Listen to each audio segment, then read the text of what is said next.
Agora também tem uma curiosidade, né? Os animais também podem desenvolver, a hemofilia. Pelo mesmo motivo, é verdade. Que existem mutações que vão acontecer neles também. Então a gente vê às vezes casos, né, de, por exemplo, cachorrinho que você descobre que é hemofílico, né? Até gato que descobre que é hemofílico agora, por conta disso. Isso. Agora uma outra coisa que a gente tem que deve desmistificar para o pessoal de casa é a questão, hemofilia não é contagiosa. Não, porque de o pessoal às vezes tem medo tem medo até de colocar a mão. Né? É verdade, a hemofilia não é contagiosa, é uma doença que a pessoa tem, ela não vai passar para ninguém, né? Certo. O que a gente tem que saber quando está lidando com hemofílico são os cuidados, né? De, eventualmente, tomar cuidado para não cair, não bater, né? Principalmente criancinhas, né? Que às vezes criança está brincando e fala, não pode brincar com os outros coleguinhas. Não, pode brincar com os outros coleguinhas normalmente, desde que seja uma brincadeira sadia, sem violência, não tem problema nenhum. E fala pra gente, por exemplo, os sintomas da hemofilia. Às vezes a pessoa está assistindo o programa agora e fala,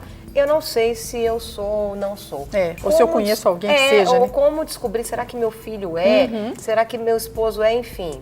Olha, é importante o seguinte, na hemofilia, igual eu falei com vocês, ela tem graus variados. Mas o que são sinais importantes? Às vezes uma pessoa que tem algum corte, algum machucado, que sangra muito ou que incha muito de uma forma muito rápida, né? Isso é uma coisa importante. Então, por exemplo, bebês, às vezes vão tomar vacina, o braço fica enorme, todo inchado. Normalmente a gente tem um edema muito pequeno, localizado nesse lugar. Então, se incha, se tem hematoma, às vezes com machucados assim, bobos, né, é um sinal importante. Outra coisa, inchaço às vezes de articulações grandes, muito dolorosos, de uma forma assim, a pessoa praticou um esporte e aí no outro dia está com o joelho super inchado ou o cotovelo super inchado. Mesmo sem ter machucado. Mesmo sem ter machucado. Isso é importante. E sempre a questão dos cortes ou de tratamentos odontológicos onde a pessoa não para de sangrar. Teve um corte e aquele corte fica ali, sangrando, sangrando, sangrando, sem parar mesmo tendo dado um ponto. Ou às vezes arrancou, fez uma extração dentária, mesmo de dentinho de leite, e não para de sangrar.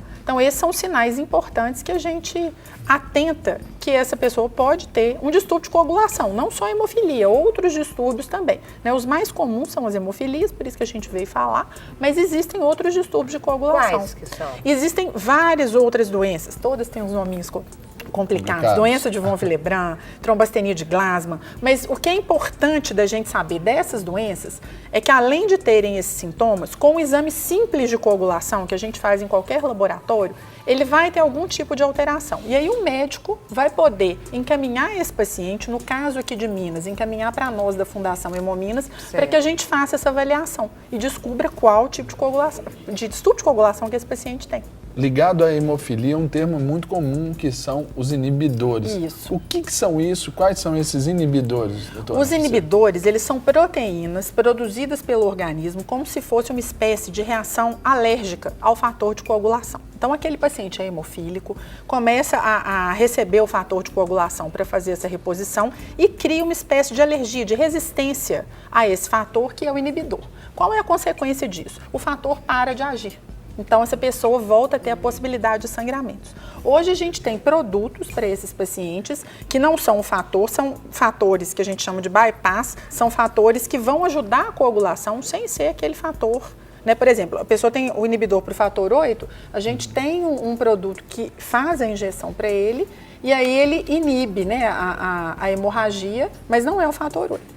E agora, já tem uns 3 anos, o Ministério da Saúde aprovou um programa que se chama imunotolerância, que é igual a gente faz tratamento alérgico, que você vai dessensibilizando o paciente, na imunotolerância a gente vai conseguindo reduzir a quantidade desse inibidor para o paciente voltar a usar o fator 8. Isso. Agora, sem a profilaxia aí, dita pela senhora, as sequelas, o paciente pode ser, se não for feito adequadamente, ele pode ter sequelas e pode ser levado até a morte, doutor? Pode, é verdade. Ele pode ter sequelas motoras, principalmente, que a gente fala. Então, o paciente que não consegue andar, que não consegue se movimentar adequadamente. Certo. E, eventualmente, num episódio de sangramento mais importante, esse paciente pode fazer uma hemorragia muito grave e vir a óbito, sim. Entendi. Por isso que é importante essa reposição e por isso que a gente incentiva tanto, né, a questão do diagnóstico para esses pacientes estarem conosco e entrarem nos programas que a gente tem disponíveis. E quais as medicações que o hemofílico não pode utilizar,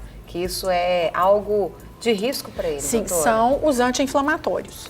Porque os anti-inflamatórios, eles inibem um pouco a coagulação, E né, são da gente vasodilatadores normalmente. também, E né? são vasodilatadores. Então, o hemofílico utilizando vai inibir a ação dos fatores, né, que ele porventura tenha tomado e aumentar a hemorragia. Então, anti-inflamatório para hemofílico só em casos especialíssimos. Isso acontece muito, a pessoa chega lá no Hemominas, tomou algum remédio sem saber que era hemofílica e isso trouxe uma consequência grande na prática? Olha, na comum? prática, isso acontece. Não é a questão mais comum. A questão mais comum é chegarem para a gente com hematomas muito volumosos pós alguma injeção, alguma cirurgia, ou sangramentos importantes, e a gente descobrir que é hemofílico. Sei. Mas existem casos, sim, de pessoas, às vezes, que estão hospitalizadas e, às vezes, a equipe do hospital liga para a gente para pedir, né, uma opinião e tal, e a gente pede para enviar o sangue para a gente fazer dosagem e, às vezes, descobre. Doutor, antes aqui de encerrarmos o nosso bate-papo aqui, só uma pergunta aqui, vamos dizer, no nível social. Sim. No caso de uma família de um baixo rendimento, porque antes a hemofilia era considerada a doença dos príncipes, né, dos reis, né, sim, é real. verdade. Só que a gente sabe que não é não só é isso, verdade. porque foi uma questão contextual ali. Contextual, exatamente. Mas hoje, quando atinge a população mais carente e tudo, a pessoa que acompanha, ela tem algum benefício, por exemplo, na passagem do ônibus para ir fazer o tratamento, o acompanhante, e porque ele trabalha, a pessoa precisa Sim. trabalhar, como que é isso, nesse aspecto social? Primeira coisa, o tratamento da hemofilia, ele é todo pelo SUS. Mesmo que você seja milionário, o fator é disponibilizado pelo Ministério da Saúde, né, nos hemocentros espalhados pelo Brasil, então o tratamento é todo Certo. pelo SUS. Então isso já é um ponto que Positivo. mesmo os pacientes mais carentes, Já tem graças a acesso. Deus, já têm acesso. Agora, o transporte, eventualmente ter que estar, por exemplo, em Belo Horizonte para alguém que é um paciente do interior, né, que tem que fazer algum Certo. tratamento mais específico, isso também o SUS garante pelos tratamentos fora de domicílio, tem todo um trabalho do SUS para essas garantias para os pacientes. Lá na Fundação Hemominas, a gente tem uma equipe multidisciplinar, então a gente tem psicólogo, assistente social, pedagogos. Então, por exemplo, o paciente chega, ele é carente, o nosso serviço social já entra em contato com a cidade, orienta. Então, hoje em dia, graças a Deus, não tem como um paciente hemofílico que não tenha condições, ele não ter como ser tratado. A gente sempre corre atrás e existem mecanismos legais para isso acontecer. É isso aí. Doutora Priscila. Que bom, muito Ô, obrigada. gente, o prazer foi meu. Nossa, aprendemos muito, né, Sérgio? Prazer Isso foi foi meu. bênção demais. Foi. E como a gente sempre diz, as portas estão abertas e a tela também da TV está aí aberta para vocês. Precisar da Rede Super, Isso nós mesmo. estamos aí para servir. Muito obrigado, viu? Eu agradeço a vocês pelo convite e quem tiver mais interesse em saber mais alguma Certo. coisa sobre hemofilia, é importante assim que a gente não vá na internet, né, que hoje é o instrumento, né, que a gente não Google, vá né? Vilão, no Dr. né? Google, ele pode ser um vilão. Eu cito, né, o site da Federação Nacional de Hemofilia, que é a Federação dos Pacientes, isso é super importante. Eles têm um trabalho muito legal, que é o site www.hemofiliabrasil.org.br. Se alguém tiver Brasil.org.br. Isso, se já tiverem está alguma acreditado dúvida, isso, olha lá. E o Facebook também, E o né? Facebook pessoal do tá ali. pessoal também, que é um site ótimo, as meninas entram em contato se você tiver alguma dúvida, ajudam pra gente de todo o Brasil. Porque aí, Prático, né, doutora Priscila? prático, é feito dos pacientes, Certo. pelos pacientes, para os pacientes, isso é Olha, que muito legal. Que Muito legal. obrigada.